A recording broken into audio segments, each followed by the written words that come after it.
ยบเอ็นเสียบเอ็นเสียบปิ้งกิน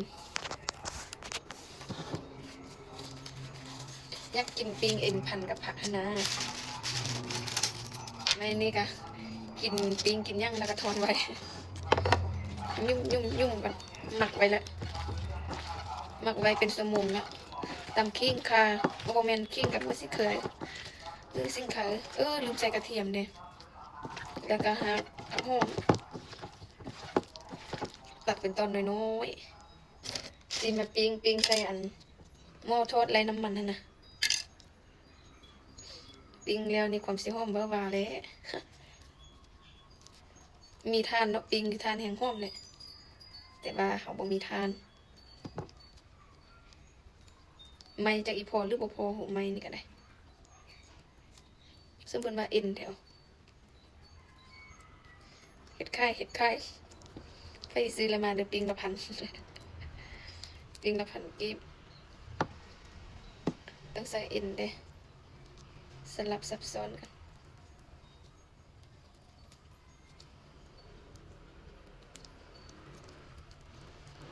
ใส่ให้มันเต็มเลยยานมันบ่พอไม่แต่ได้เดียวนึงได้10 กว่าอันนึง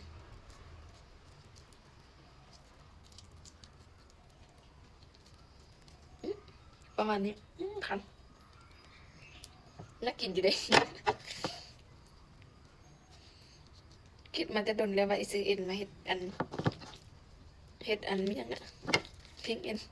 ควายนี่เป็นบ้าแหงหรือสมองควายนี่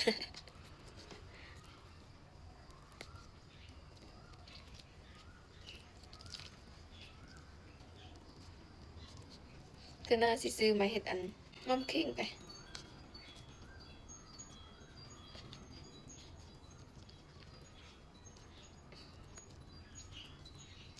ตอนน้อยตอนใหญ่ปะปนกัน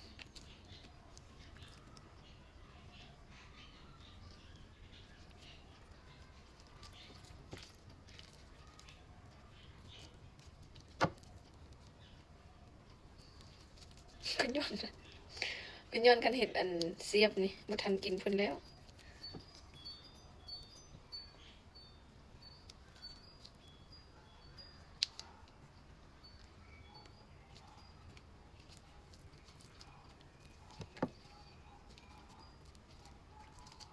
3 ไม้ละ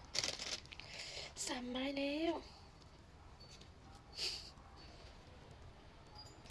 มันเริ่มมันทึกเอ็นมันแหงมันก็บ่ค่อยได้นะ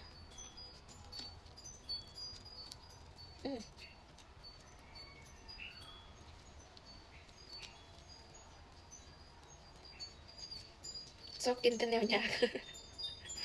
แนวง่ายๆว่ากิน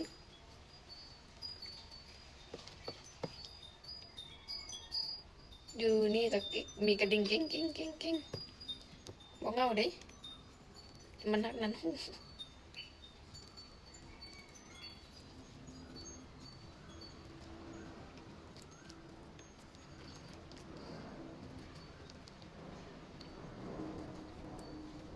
เดี๋ยวสิให้เบิ่งตอนค่อยเฮ็ดแล้วเด้อ